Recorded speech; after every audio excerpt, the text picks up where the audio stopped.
So, for our first panel, it's always very popular. It's the investment outlook.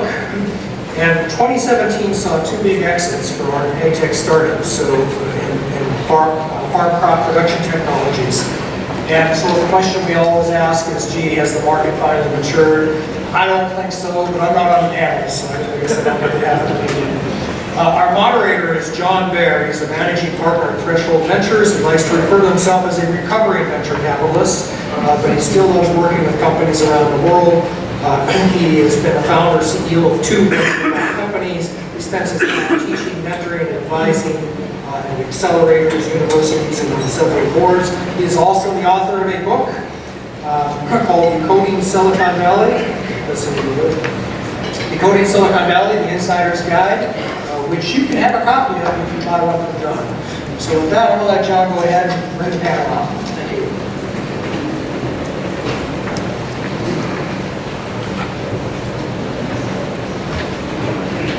Great. Thank you, Roger. Good morning, everybody. We're going to let our panelists get themselves seated and started. So we're going to talk about my favorite subject, which is money.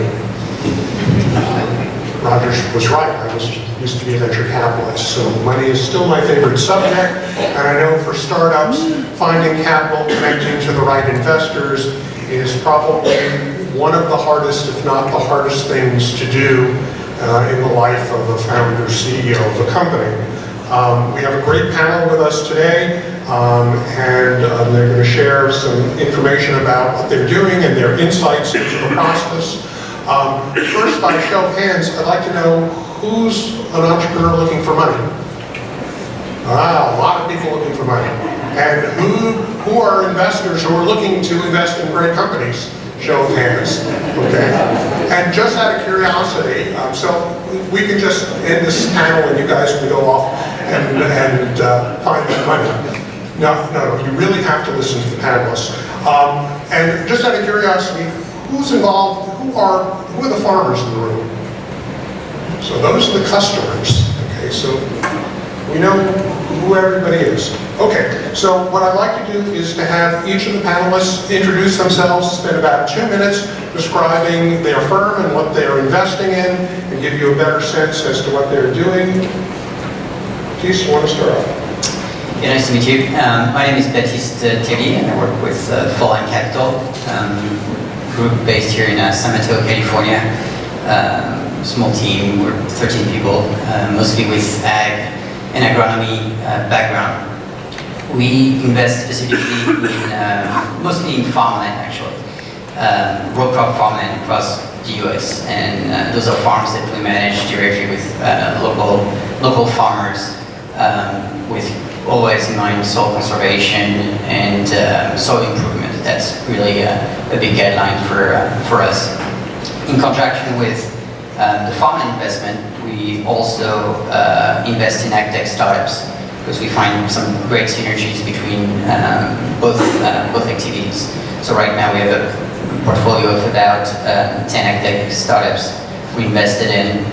We've been investing between some seed series to Series C, always trying to find synergy again between the farmland management investment part and the AgTech investment. Connie? I'm Connie Bowen. I'm with the Yield Lab.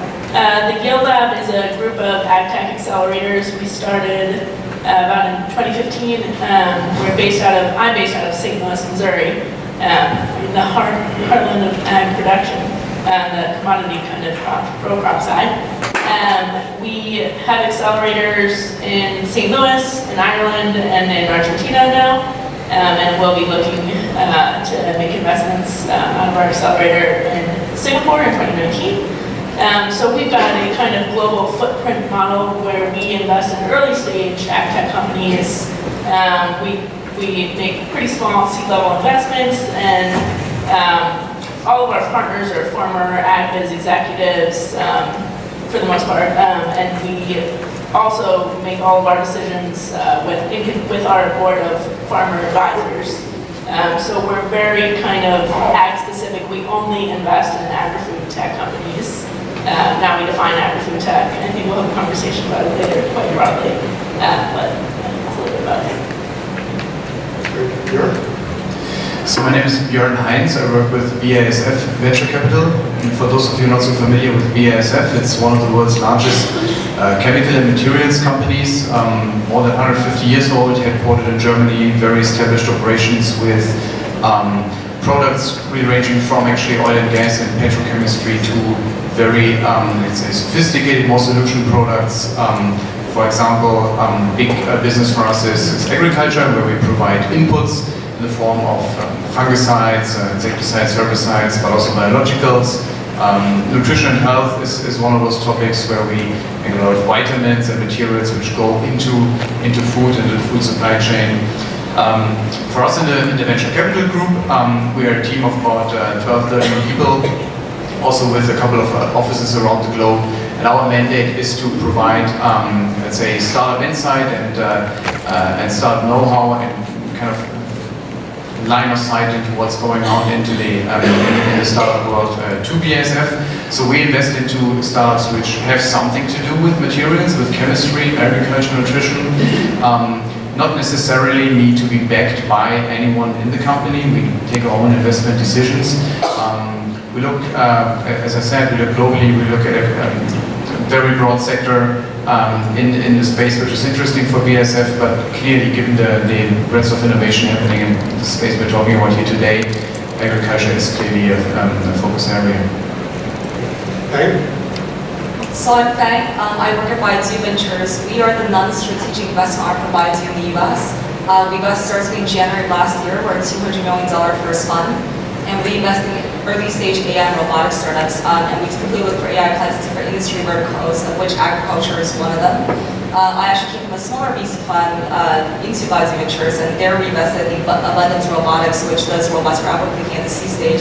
And we continue to love that company and the people working there. And so we've been actually looking to the AgTech space since getting to Baidu Ventures. We've done about 17 investments in the US since we got launched. It hasn't been agriculture yet, so I'm really actively looking to speak with some of you guys who are working on such startups to see if it would be a good fit. So that's us. Great. Joe? Hi everybody, Joe Blair with Obvious Ventures. We are a San Francisco-based VC firm that's investing in world positive companies, and we define that by saying we're investing in disruptive technology that's going after some of the world's hardest problems.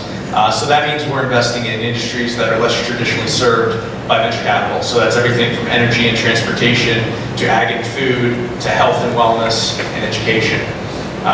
We believe that companies built around a strong sense of purpose and values-based leadership are going to reimagine entire industries and build the next billion-dollar industries. We invest mainly at the early stage, seed and Series A, and we also do some investing at the later stage. So that's a little bit about us, and I'm excited to be here.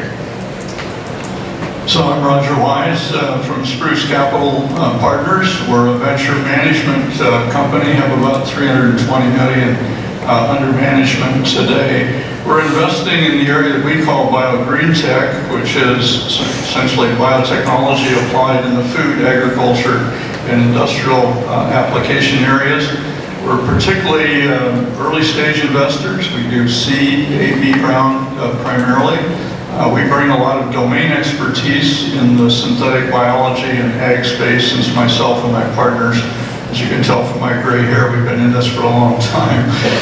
The areas that we're particularly interested in today are the ability to very inexpensively and very rapidly to read, write, and now edit DNA, and so that can be applied very broadly to some of the really challenging issues facing food and agriculture. If I could just maybe mention a couple of my companies. Two are here today. One, and this will give you an example of the kinds of things we invest in. One is crop enhancement. They've developed a coating that can be sprayed on crops such as coca. And as a result of that, it prevents insect damage and disease. And Kevin Chen is here and will be chairing a session a little bit later on controlling pests in crops. Another one that's here today is Pivot Bio. They have remodeled native organisms to reestablish their innate ability to fix nitrogen, and those microbes associated with cereals, including corn, and they're now in the field testing those in large acreage farmer fields this coming year. Another one is Provivi, that's using synthetic biology, or I should mention Karsten Temme, I'm sorry, is the CEO and is here today as well. Provivi is using synthetic biology and catalytic chemistry to produce pheromones at very low cost, and as a result, you can not only use them in high-value horticultural crops, but now you can use them in corn and soybeans to control such things as the fall armyworm, totally disruptive to the control of insect pests in crops. And the last I'll mention is a company in Scripta, which is using the new CRISPR gene editing technology. They're automating that, so we'll be setting in an instrument on your lab bench, and they can do millions of edits overnight. So you'll end up the next morning with barcoded cells that have been gene edited, ready for phenotyping. So this can be applied in microbes, mammalian cells, plant cells. So a truly disruptive technology as well. So that gives you a sense of who we are and the kinds of things we're investing in. Great, thank you. So, need a number from each of you very quickly. Typical check size that you're going to write on a first investment in a startup. First investment around 1 million, 1.5. Accelerator investment's going to be 100K. Later stage investment's going to be about 500 to a million. First money in, typically $1 to $5 million as Series A or Series B, but exceptions to both ends of that spectrum. So we typically do seed and Series A, 1 to 5 million, but we can also, the lowest will probably go is 100,000. 1 to 5 million. If it's a seed round, it's 500,000 at least, and with a total of maybe 15 million in the following rounds. Okay, great. So areas that you each think are underinvested or conversely overinvested, and presumably the underinvested areas are places that are of interest to you. And you're all or some of you welcome to answer that question, or either or both questions. Under and overinvested areas. Which areas you're going to stay away from? Which areas are you think there's a good opportunity? Yeah, I'll take one. I think in terms of underinvested, one area that we're interested in is aquaculture. If you look at farm seafood, it's been growing at a breakneck pace over the last 10 years. It's one of the biggest industries that's most people don't think about when they think about AgTech.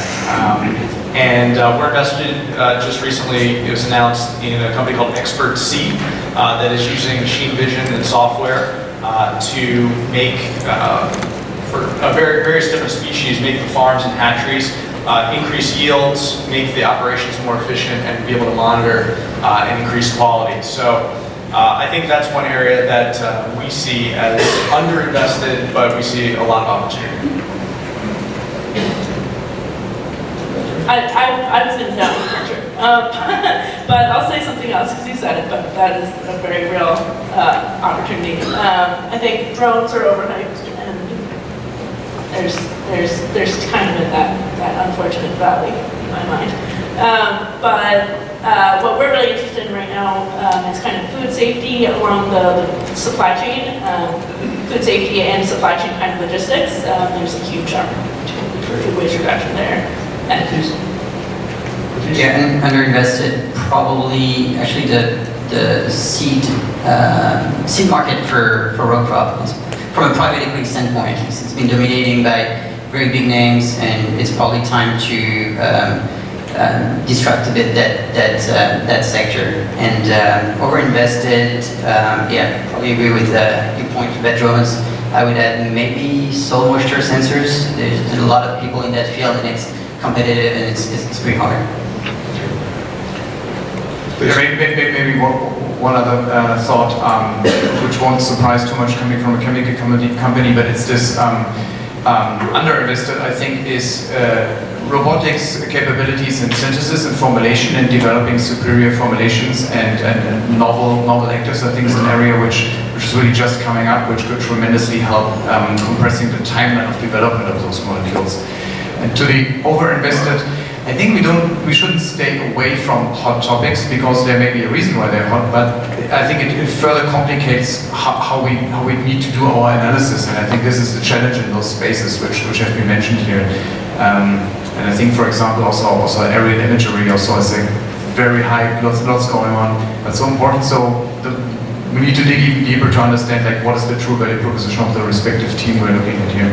Okay, and that's a good segue to the next question, which is if people are in an area where there are a lot of competitive companies, how do you look at that deal differently? Do you have any advice for the entrepreneur? I've seen a lot of companies in a number of the segments that people have mentioned and several others. You know, what do people do in terms of differentiating themselves and really differentiating themselves to investors, but also in the marketplace? Roger? Well, it's always a problem when you have a sector like the AgTech sector now, which is getting a lot of interest. Particularly, I'm going to use the general area of kind of precision agriculture. You suddenly see, coming across our deal flow will be 15 or 20 drone companies, 15 or 20 image analysis companies, and they all look exactly the same. And you know that farmers want a solution. So all of this is going to have to be consolidated down to a very small group of consolidators that provide that solution to farmers. So the only way you differentiate is to see who gets the deal. And that comes much later in the development of a company. Great. I would add too along those lines, the way that we differentiate within anything precision ag, anything big data really, if we want to throw buzzwords out there, you obviously need, the company who's going to win that is the one who has the most data, and you're going to get data by acquiring customers. And you're going to acquire customers in agriculture by understanding your customer and working with them and having expertise in agriculture. And at least being willing to understand your customer and not just come in and, throw around the word disrupt with kind of a group of farmers. You might have trouble getting customers. So kind of sensitivity to your market is really important, and I think often overlooked. I think I will also agree with that as well, because I think from what we can see, there's many companies that are in very crowded spaces. Like, let's take Dropbox as an example, which just recently IPO'd. That product, in many ways, is a commodity product, right? Like, even when they launched, there were many products that looked similar to that, but yet they were able to go to IPO, whereas many other similar companies couldn't do that. So I think for me, the real question is, if you are in the crowded space, and I definitely do speak to companies that are in such spaces, it is as kind of what you said, how well do you really understand your customer segment, and what can you provide that somebody else hasn't thought of or can't provide, whether it's a really high level of customer service or something where you are gathering enough information about these customers that you can actually do, predictive analytics or something different that differentiates yourselves in the long run from what everybody else is providing right now. So I think it really takes a very deep level of understanding what the customer wants and how you keep your customers happy so they stay with you, because sometimes it's the costing, but sometimes it's not just the costing, right? So how do you make yourselves different as a company overall? And I think that's really, really important to think through, to make sure you always really are talking to your customers. So my partner, who started in the venture business in 1962, I apprenticed with him, and he told me that if you find the perfect deal, it means you haven't done enough due diligence. There's always something wrong with the deal.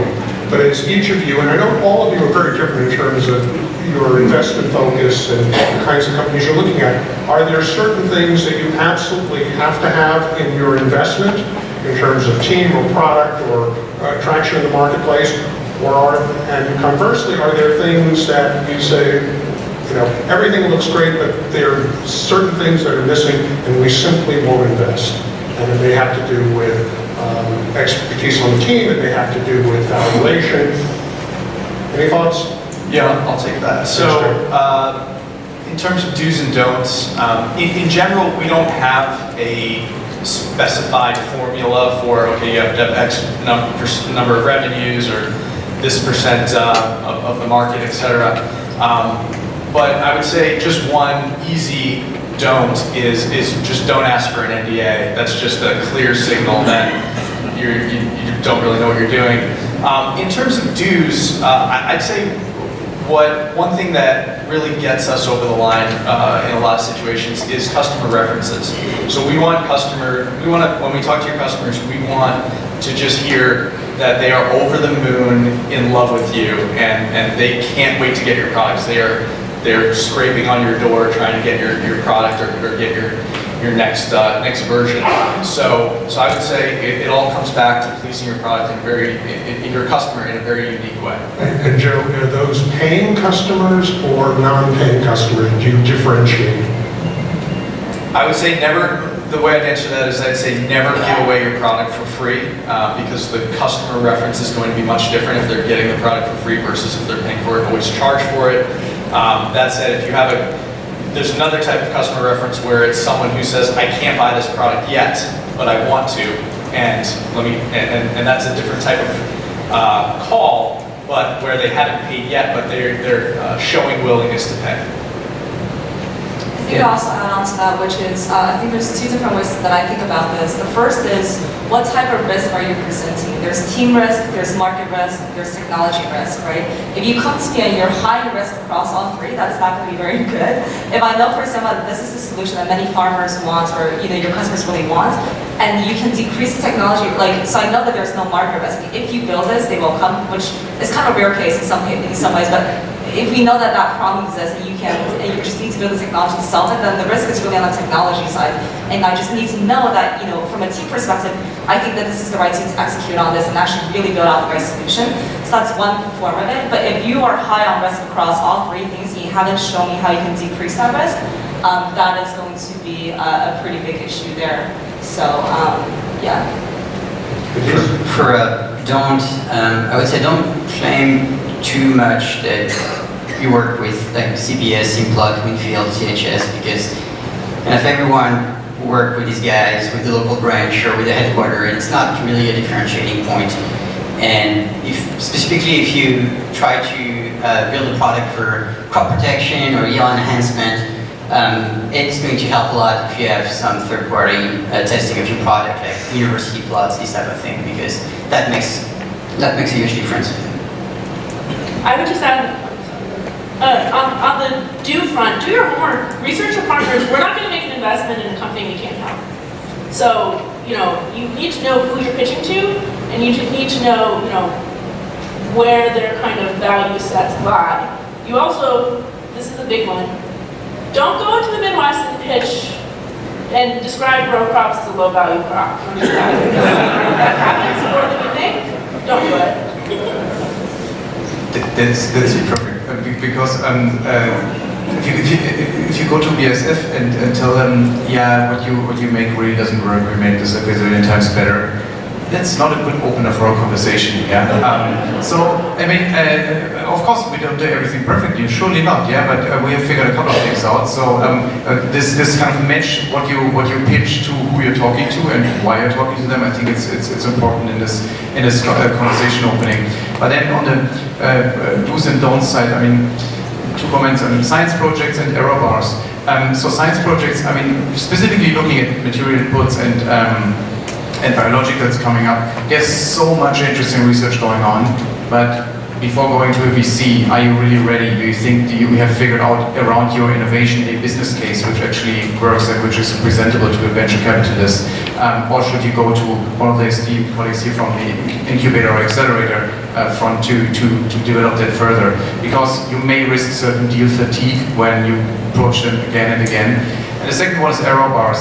Also again coming from the input side, I mean, I really love charts with error bars because they show that you've done more than one experiment and you have thought about things in agriculture usually are not 0 or 1. Yeah. So this I think also speaking to the comment earlier about have you talked to a customer about this? Have they actually tried that out? Speaks to the fact that you understood how complex it is in agriculture and where things may or may not work.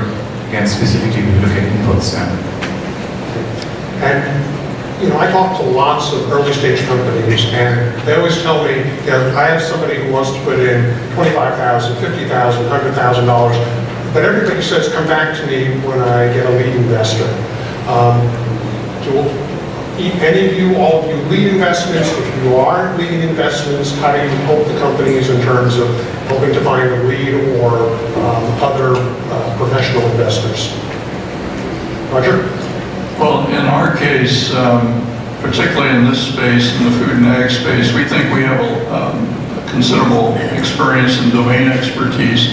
And so my partner Greg back there, I think we lead at least 90% of the time.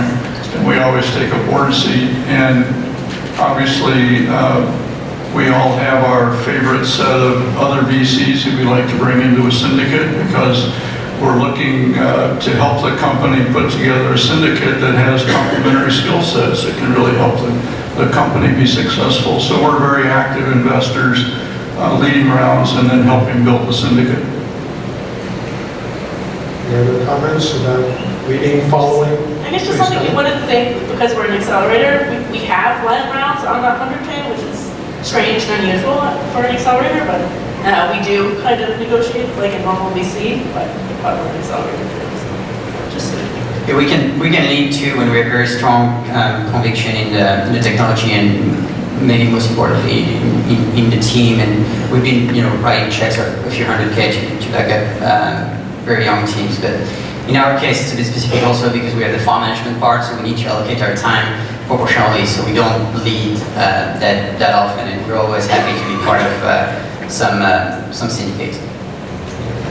So we lead 20 to 30% of the time, and we lead when we feel that we can have a very good, significant contribution to whatever the startup is doing, and we have a lot of experience in robotics and in that space, so we're very comfortable leading deals in that specific area. The other areas, if we really like the team and really want to go into, but maybe we don't feel like we're necessarily the best lead investor, let's say it's a consumer play and we don't invest as much in consumer areas, we will try to actively help you find a lead investor. Because we want to do the deal, but we just feel like somebody else maybe can contribute a lot more to your strategic vision than we can. And if you look today, a lot of early stage money in companies is coming from angels. Something like 60%, 50 to 60% of the money in venture rounds is coming from corporate investors.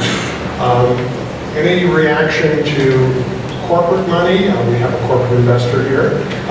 Any reaction to when that fits? Any reaction to angel investors participating? Björn, you may want to chime in. How do you see corporate interests fitting in with venture and angel investors? Corporate money is of course the best. As an investor, as an entrepreneur and startup, I think you need to be really, really careful who you get on board, like physically on your board, and as an investor into a company, because that sends a signal, and you want to make sure the signal is in line with your strategy. And this can be a boost if you bring a certain corporate on, or it can be raising question marks with other players you potentially want to partner with. So I think you need to make up your mind about that. Of course, me representing a corporate venture arm, we bring a lot of value to our companies in terms of working with the industry and helping navigate BASF, which from the outside can be a huge black box often, and it's even for us sometimes difficult to find the right person, but we are very diligent in doing that and helping our startups in that context. And helping them understand the industry with the expertise we can bring from our mothership. But again, it's also here not black and white. I would say it's very, very important to make up your mind who you want to have, who you want to talk to every day and every week on the board. So is it possible for a company to make a mistake and take corporate money too soon or take corporate money too late? I would say clearly, yeah. I mean, if you want to come to a point that you want to be free and without certain associations with a company, even if you don't have any formal agreements. So by the way, our investment contracts are pretty standard, so we don't ask for any exclusivities, any special rights or something when we invest. We want to stay very clear of that. But still, the outside perception may be, BASF is involved there. So, and that you need, I think, to think through before you do that. So there can be too early and too late, clearly, yeah. From the perspective of a financial investor, I would say the common pitfall Bjorn alluded to is corporate VCs that want to put certain hooks into the investment, like an exclusivity or special rights that might limit the acquisition possibilities for your business. So look out for that. If you have the chance to work with world-class corporate venture groups like Bjorn, like folks like Bjorn, then I think in most cases it's additive. So I would be open to working with those folks, and we do. At Falling Roll, I was interested in investing along corporate money. One thing that is great for entrepreneurs if you can have a couple corporate founder on the table. So you can have different perspective, and it probably help you keeping maybe a bit more freedom in your future decisions. Okay, one last question, then we'll open it up for questions from the audience. Crowdfunding. Will you invest in a company that previously received crowdfunding? Roger? We have done that. We have a company called Consumer Physics. Their first round of funding was crowdfunding. The company has progressed well beyond that now, and we're out raising money again. This for your background, this is a company that has miniaturized near-infrared spectrometer. It has kind of two sizes. One is just about so big, and it's now being commercialized with Cargill to measure the composition of feed rations. They've also miniaturized it so it'll be replacing or next to the camera in your smartphone. So you can go to the store and take a reading, a near-infrared spectrometer reading of fruits and vegetables in the store, and it'll tell you the composition, freshness, the sugar content, etc. of that fruit or vegetable. So it's a pretty amazing technology. Now it's well beyond crowdfunding. Now it needs big money to go commercial, and it does have some tail. Now you end up with a fairly large number of shareholders in a company, so to clean up the cap table, that can be a problem. So would you recommend crowdfunding for companies if ultimately they're seeking venture financing, or is it on a case-by-case basis? I think it's case by case. I think I would rather see a company have an angel investor or someone that has domain expertise that can actually help them get the company up and going. I think in most cases crowdfunding, I think it's contextual, like what is the reason behind the crowdfunding? So I'm talking to a European AgTech company right now. They've raised $1 million through crowdfunding, but through the farmers who are their customers. And to me, that's a really good sign because the customers are willing to put in their own money. They have a lot more incentive to continue using what they're producing. And so I think in that case, that's a really positive sign. In some other cases, it may not be, because then the reason is why are you crowdfunding versus going to a strategic angel or going elsewhere for raising money. Great. Okay, we've got some microphones wandering the audience. If you'd like to ask the panel as a group or individually a question, raise your hand and somebody's going to come around with a mic. Don't be shy, this is the opportunity to ask. See a question over there. You can get a microphone.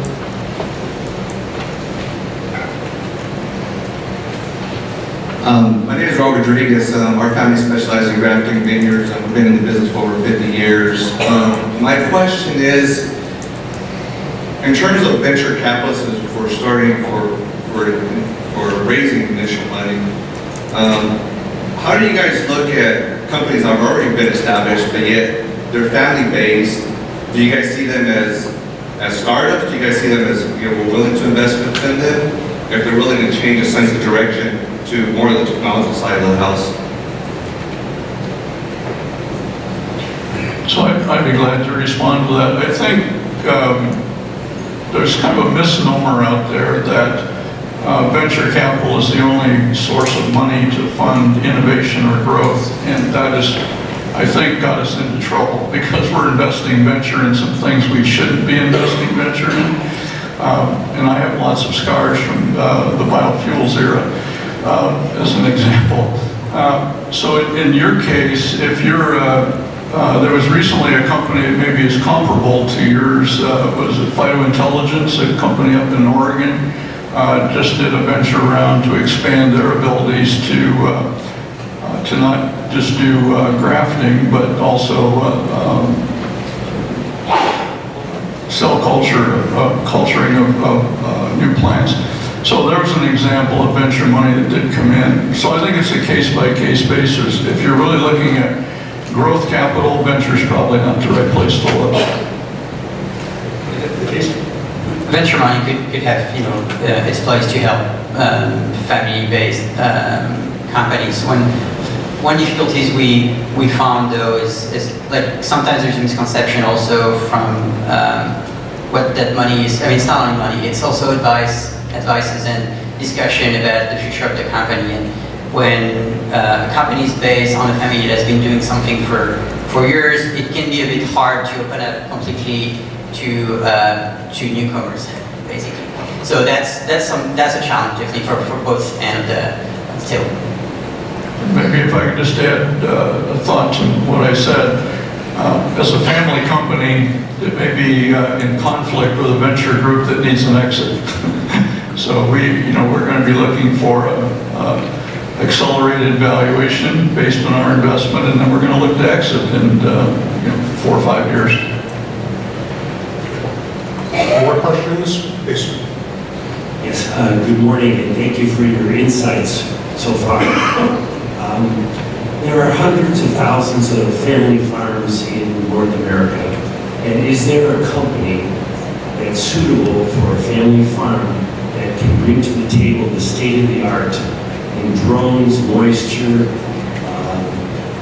testing, soil testing, all of the above, applicable to a family farm? And if there isn't one, why isn't there one? Thank you. So I grew up on a family farm in Ohio. My response would be, it's not the ownership structure, is the technology applicable to your farm. So it doesn't matter if it's a corporate farm, family farm, partnership, JV, it doesn't matter. It's really whether or not the technology that's being brought to you provides value, and you would accept it as part of your management style. So it's not the structure. Yeah, well, to really answer your question, my answer is no. I mean, right now there's no company that does all that, and when it comes to family farms, there's one struggle that a lot of startups have to face is the cost of acquiring new clients. Like, it's hard to reach family farms. The best shot you have sometimes is putting an ad in the Farm Journal, and maybe someone is going to call you back. But it is a challenge for a startup to reach family farms, not because their product is not suitable for them, but just to reach this client and have that discussion. And probably as a farmer, you want also to make sure the startup has the team to service their product and to help you with the use of that product. And as you said, there are many family farms, so it is definitely a challenge, but I know a lot of entrepreneurs are excited to work, because that's why they started the business. It's to help family farms being more productive, more sustainable, more profitable. Question? So, over there. Jack Mormon. So I grew up on a farm, probably most people here. These are land-based. I think Joe, you mentioned aquaculture. So in trying to reduce risk, as we do in land-based farming, the way to maximize or optimize the reduction of risk is to go into greenhouses, aquaculture, aquaponics.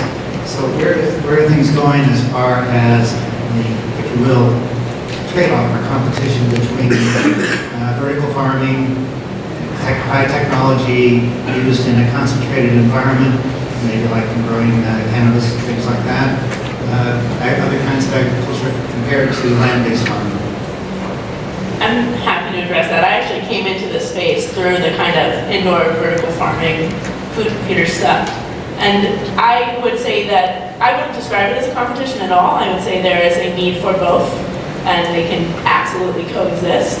I think, indoor production is not going to produce, never going to produce row crops, I would go so far as to say, or any kind of orchard crops, right? But yeah, we can grow leafy greens in cities, and that's great. we're also still going to have the majority of our production be outdoors because there's really nothing like the sun. So it's not a competition. We need both. I also would lump kind of most indoor farm operations into the things venture capital probably shouldn't be investing in because it's very capital intensive to farm indoors. That becomes kind of another class. Any other comments? Okay. Another question from the audience? Oh, wait a minute. Sorry. We've got somebody with a microphone. Next. My name is Steve Fenimore. I'm with the University of California. I'm down in Salinas. I'm a researcher. I work on weed control in vegetables. I spent 10 years previously in the ag chem industry. And so, Bjorn, I have a question specifically for you about protection, intellectual property. I work with herbicides. I also work with robotic weeders. Herbicides are very easy. Well, they're very expensive, but they're easier to protect the intellectual property. Obviously, you patent them when you decide to market them. My question is, does the fact that robotic devices are more difficult, or there are so many ways to do them, to make them, is that an inhibition, or is that something that you guys in the ag chem would cross off the list? Does that make sense?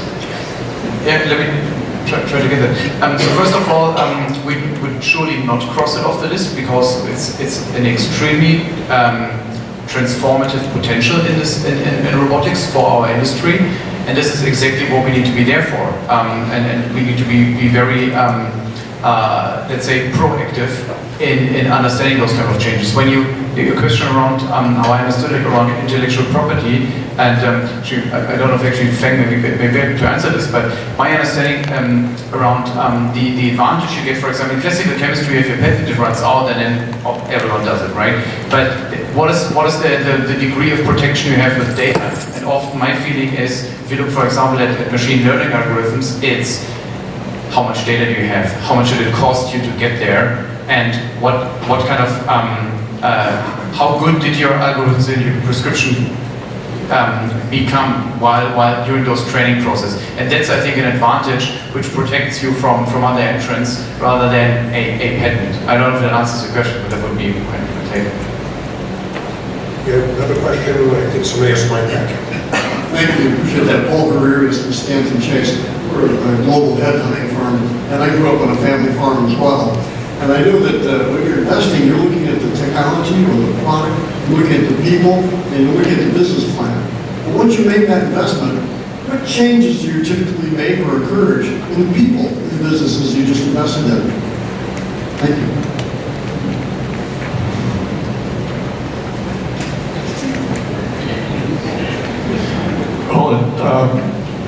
As an investor and as a board member, you're always very cognizant that the success of this company is based on its people. And so it's not unusual to help the company build its team. It's not unusual to even bring in a coach to help the management team build a culture and be productive. So it's a key issue that we look at all the time. And I guess there's the old adage that when a board meets, it's deciding whether or not to keep the CEO. So the other point is that as an early stage venture investor, you have to be ready to make changes in management if that's called for. I would just add to that we're kind of increasingly looking towards what I would describe as a modern kind of company, right? So a company with a diversity of backgrounds, those are probably going to be more successful down the road. If you've got all tech guys, you're going to have, not the diversity of opinions maybe that you want when you're trying to market to a consumer, or you're trying to market to a farmer, whoever that might be. So we're looking for a diversity of coachable individuals, and that's kind of how we build out help encourage our companies to build out their boards, because we're at that early formative stage. So I'm going to ask the last question, and I need a one-word answer from each of you. One of the things I love about AgTech is it's a global market. Every country consumes food, every country has to produce food. As you look at the world, you know, where's the best place? Is there a best place or a favorite place, in your opinion, that a company should be starting their business in terms of a market opportunity? Roger, you want to start off? Well, if you look... One word answer. Oh, one word. One word. Asia. Joe? Depends. Okay. Okay. Depends. So I still go for the US. It's a prime market to start a business, I would say. Got it? I wouldn't say depends, but I'll say Midwest. Likes the difference. Please? Depends also. Midwest is pretty good place to start. Okay, great. We're going to wrap up now. We're out of time. I know a number of the panelists are going to be able to stick around during the coffee break. I would encourage you to interact with them, to exchange business cards, and please join me in thanking the panel for their time.